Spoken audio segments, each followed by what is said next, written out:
ইতিমধ্যে প্রত্যেকে এই খবরটি জেনে গেছেন। ডক্টর মোহাম্মদ ইউনূসকে হত্যার চেষ্টা করা হয়েছে অল্পের জন্য। এর পেছনে মূল হোতা কারা? গাড়ি চাপা দিয়ে হত্যা চেষ্টা করা হয়েছে। যে তার গাড়ি বহরে ব্যাপক হামলা হয়েছে। মব তো আসলে ইউনূসের লোকজনই করেছে। ইউনূসের সমর্থক দুর্বৃত্তরা, জঙ্গিরা, এই এনসিপি টোকাইরা এরাই করেছে। রাজনৈতিক উত্তেজনার মধ্যে অবশেষে মুখ খুলল সেনাবাহিনী। দর্শক, সেনাবাহিনী কিছু জরুরি কথা বলেছে। যুগান্তকারী এবং ঐতিহাসিক কঠিন ঘোষণা দিয়ে ইতিহাস হিসাব নিকাশ 360 ডিগ্রি পাল্টে দিল। মার্কিন চার্জ দ্য অ্যাফেয়ার্স ঢাকা ত্যাগ করলেন কেন? নিঃসন্দেহে এটি সাধারণ কোনো সংবাদ সম্মেলন নয়, বিশেষ কিছু ঘটতে যাচ্ছে, নইলে সেনাবাহিনী এই অবস্থায় এভাবে সংবাদ সম্মেলন করে না। এবং আরও যে ভয়ঙ্কর বিষয়ে সেনাবাহিনী প্রশ্ন তুলেছে সেটি হচ্ছে, সেনাবাহিনী থেকে যখন স্পষ্ট বার্তা দিয়ে দেওয়া হলো, তখন প্রশ্ন আসে সেনাবাহিনী হঠাৎ করে প্রেস কনফারেন্সের প্রয়োজনীয়তা কেন অনুভব করলো? দেশের অবস্থা কি নাজুক পরিস্থিতির দিকে যাচ্ছে? যে পরিস্থিতি আসলে সেনাবাহিনীর চোখে পড়েছে, সেনাবাহিনী চাইছে না। আসসালামু আলাইকুম এভরিওয়ান, কি অবস্থা সবার? আশা করছি সবাই ভালো এবং সুস্থ আছেন। প্রতিদিনের মতো আমি ফারুকি ইউটিউব চ্যানেলের পক্ষ থেকে সোয়াইব আপনাদের সাথে আছি। আপনারা ইতিমধ্যে ভিডিওর কিছু টাইটেল এবং থাম্বনেল এবং কিছু অংশবিশেষ দেখে জানতে পেরে গিয়েছেন ভিডিওটা কতটুকু গুরুত্বপূর্ণ হতে যাচ্ছে। আপনারা সম্পূর্ণ পুরো ভিডিওটি দেখলে বুঝতে পারবেন ভিডিওটা আরও কতটা তথ্যবহুল এবং গুরুত্বপূর্ণ। সো আশা করবো এক মুহূর্ত না টেলে সম্পূর্ণ পুরো ভিডিওটি আপনারা দেখবেন। সম্পূর্ণ ভিডিওটি শুরু করার আগে আপনাদের কাছে একটা অনুরোধ জানিয়ে রাখতে চাই, যারা আমাদের এই ইউটিউব চ্যানেলে এখনও নতুন তারা অবশ্যই সাবস্ক্রাইব করে একটা লাইক দিয়ে পাশে থাকবেন। সো চলুন শুরু করি, লেটস বিগিন। নিঃসন্দেহে এটি সাধারণ কোনো সংবাদ সম্মেলন নয়, এবং আমরা বুঝতে পারি যে বিশেষ কিছু ঘটতে যাচ্ছে। সরকারের সঙ্গে সেনাবাহিনীর যে দূরত্ব ছিল, সেই দূরত্ব সম্ভবত আরও বেশি হয়েছে সরকারের কার্যক্রমে অথবা হঠকারী যে কোনো সিদ্ধান্ত গ্রহণ প্রক্রিয়ায়। সোমবার দুপুরে সেনাবাহিনীর পক্ষ থেকে আনুষ্ঠানিক সংবাদ সম্মেলন করা হয়েছে। এই সংবাদ সম্মেলনে ব্রিগেডিয়ার জেনারেল মোহাম্মদ নাজিমুদ্দৌলা তিনি বলেছেন, দেশের সার্বভৌমত্বের প্রশ্নে বাংলাদেশ সেনাবাহিনী আপোষহীন। তিনি বলছেন যে করিডোর একটি স্পর্শকাতর ইস্যু, দেশের স্বার্থ সেনাবাহিনীর কাছে সবার আগে, তাই দেশের সীমান্ত, দেশের স্বাধীনতা, নিরাপত্তা ও সার্বভৌমত্বের প্রশ্নে কোনো ধরনের আপোষ নয়। কিন্তু ভিতরে খবরাখবর তো আমরা বুঝতে পারছি, নইলে সেনাবাহিনী এই অবস্থায় এভাবে সংবাদ সম্মেলন করে না। যেহেতু সরকার তার সিদ্ধান্তে অটল রয়েছে, এবং কি কারণে অটল রয়েছে মার্কিন স্বার্থ উদ্ধারের জন্য, সেটিও আর নতুন করে বলা নিশ্চয়ই অবকাশ রাখে না। আর আরাকান আর্মির সঙ্গে যোগাযোগ রয়েছে সরকারের, এ কথা তো সবসময় বলে আসা হচ্ছে, এবং আরাকান আর্মি কোনোভাবেই বাংলাদেশের পক্ষে অবস্থান নিচ্ছে না, বরং আরাকান অঞ্চলে রাখাইনে যে অবশিষ্ট রোহিঙ্গা সম্প্রদায়ের মানুষরা রয়েছেন, তারা আরাকান আর্মির অত্যাচারে গত 1 বছর ধরে তো বাংলাদেশে প্রবেশ করছে, এর মধ্যে লক্ষাধিক রোহিঙ্গা প্রবেশ করেছে। সেই জায়গায় সরকার এইভাবে তার মতো করে ব্যাখ্যা আমাদের সামনে উপস্থাপন করছে, কিন্তু আমরা সবসময় প্রশ্নটি রেখে আসছি যে এটি একেবারে অস্বাভাবিক। এবং আরও যে ভয়ঙ্কর বিষয়ে সেনাবাহিনী প্রশ্ন তুলেছে সেটি হচ্ছে, দুদিন আগে চট্টগ্রামের একটি অঞ্চল থেকে KNF কুকিচিন ন্যাশনাল ফ্রন্টের পোশাক তৈরি করা হচ্ছিল, সেটি জব্দ করা হয়েছে।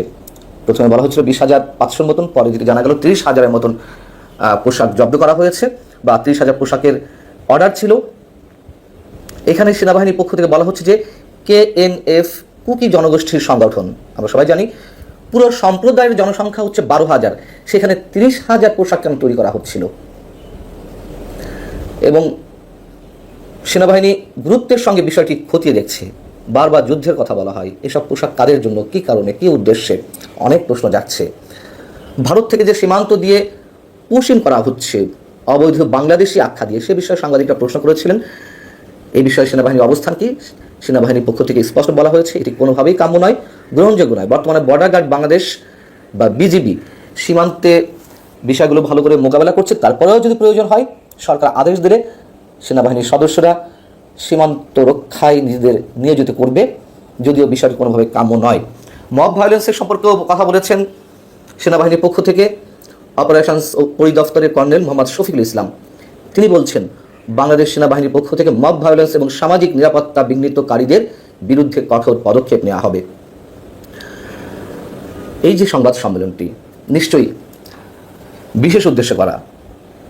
সেনাবাহিনীর সঙ্গে বা সেনাপ্রধানের সঙ্গে সরকারের যে দূরত্ব, সেটি আরও প্রকট হয়েছে গত 20 মে 3 বাহিনী প্রধানের সঙ্গে প্রধান উপদেষ্টা বৈঠক করেছিলেন, বলা হয়েছিল যে আইন শৃঙ্খলা পরিস্থিতি নিয়ে এই বৈঠক। আমি নিজেই তখনই প্রশ্ন তুলেছিলাম যে এটি সাধারণ কোনো আইন শৃঙ্খলা সংক্রান্ত বৈঠক নয়, এখানে পুলিশের প্রধান উপস্থিত ছিলেন না, এটি নিশ্চয়ই অন্য কোনো বিষয়, এবং সেগুলো আস্তে আস্তে বের হচ্ছে। এটুকু বোঝা যাচ্ছে যে সরকার অ্যাডামেন্ট পুরোপুরি যে করিডোর দিবে রাখাইনের উদ্দেশ্যে জাতিসংঘের প্রস্তাব অনুযায়ী মার্কিন স্বার্থ উদ্ধারের জন্য, মিয়ানমারের নিজেদের আধিপত্য বজায় রাখতে এবং চীনের আধিপত্য প্রতিরোধ করতে। এগুলো পুরানো অনেক কথাবার্তা বলা হয়েছে, এগুলো আপনারা সবাই জানেন। এবং 21শে মে অফিসার্স অ্যাড্রেসে যে কথাগুলো সেনাপ্রধান উল্লেখ করেছিলেন, সেই কথাগুলো যাতে কোনোভাবে না আসে তার চেষ্টা করা হয়েছিল সেই কথিত আইন শৃঙ্খলা রক্ষা সংক্রান্ত বৈঠকে। কিন্তু সেনাপ্রধান সেখানে সেই বৈঠকে উপস্থিত সামরিক কর্মকর্তাদের উদ্দেশ্যে বলেছিলেন, আমার কোনো অভিভাবক নেই, আপনারাই আমার অভিভাবক। কতটা সঙ্গীন মনে করছেন দেশের অবস্থা যে সেনাপ্রধান এইভাবে কথা বলতে বাধ্য হন, এবং খুবই অবশ্যই প্রশংসাযোগ্য, তিনি সবাইকে নিয়ে কাজ করতে চান, সেই কথাটি এখানে উল্লেখ করা হয়েছে বা উল্লেখ করেছিলেন। সব কিছু মিলিয়ে বিষয়গুলো আমাদের কাছে ভালো মনে হচ্ছে না। সরকার যদি সত্যি সত্যি এইসব ইস্যুতে, বন্দর করিডোর এইসব ইস্যুতে পিছু হটতো, রিথিঙ্ক করতো, সেক্ষেত্রে সেনাবাহিনী নিশ্চয়ই এই সংবাদ সম্মেলন করতো না। যদি কেউ বলে থাকে রাজনৈতিক সিদ্ধান্ত, কিসের রাজনৈতিক সিদ্ধান্ত? এই সরকার তো কোনো রাজনৈতিক সরকার নয়, নির্বাচিত সরকার নয়। অতএব অনির্বাচিত এবং অন্তর্বর্তী বলি বা তত্ত্বাবধায়ক বলি, অস্থায়ী বলি, যে সরকারই বলি না কেন, সেখানে সেনাবাহিনীর অবশ্যই একটা গুরুত্বপূর্ণ রোল থাকে দেশের স্বার্থে। সেনাবাহিনী সম্ভবত সেই কাজটি করে যাচ্ছে। আগামীকাল ডক্টর ইউনূস জাপান সফরে যাবেন এবং সেখান থেকে তিনি ফিরবেন কিনা এটা নিয়ে আবার আলোচনা হয়েছে। যদিও এক গ্রুপ বলছে যে না, জাপান থেকে তিনি আর ফিরবেন না, তিনি হয়তো ওদিক থেকে প্যারিস বা অন্য কোথাও চলে যাবেন।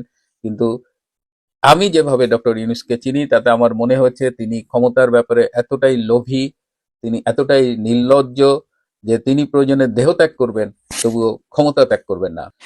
এদিকে একটা ছোট্ট ঘটনা ঘটেছে, বেশ অনেককেই দেখলাম যে খুশি হয়ে শেয়ার দিচ্ছে সামাজিক যোগাযোগ মাধ্যমে। আপনারা জানেন যে আমাদের বন ও পরিবেশ বিষয়ক উপদেষ্টা সৈয়দা রিজওয়ানা হাসান আজকে শেরপুরে গিয়েছিলেন। শেরপুরে বনের মাঝখানে একটা পর্যটন কেন্দ্র হবে। এই পর্যটন কেন্দ্র হওয়া না হওয়া নিয়ে সেখানকার প্রশাসন, স্থানীয় জনগণ এরা দুই ভাগে বিভক্ত। অনেকেই চাইছেন এখানে যেন কোনো পর্যটন কেন্দ্র না হয়, ন্যাচারালি বনটা থাকুক। আবার সেখানে রেজওয়ানা চৌধুরী হাতি আর মানুষের দ্বন্দ্ব নিয়ে কথা বলেছেন, কিন্তু তিনি ফেরার পথে দেখলাম যে তার গাড়ি বহরে ব্যাপক হামলা হয়েছে এবং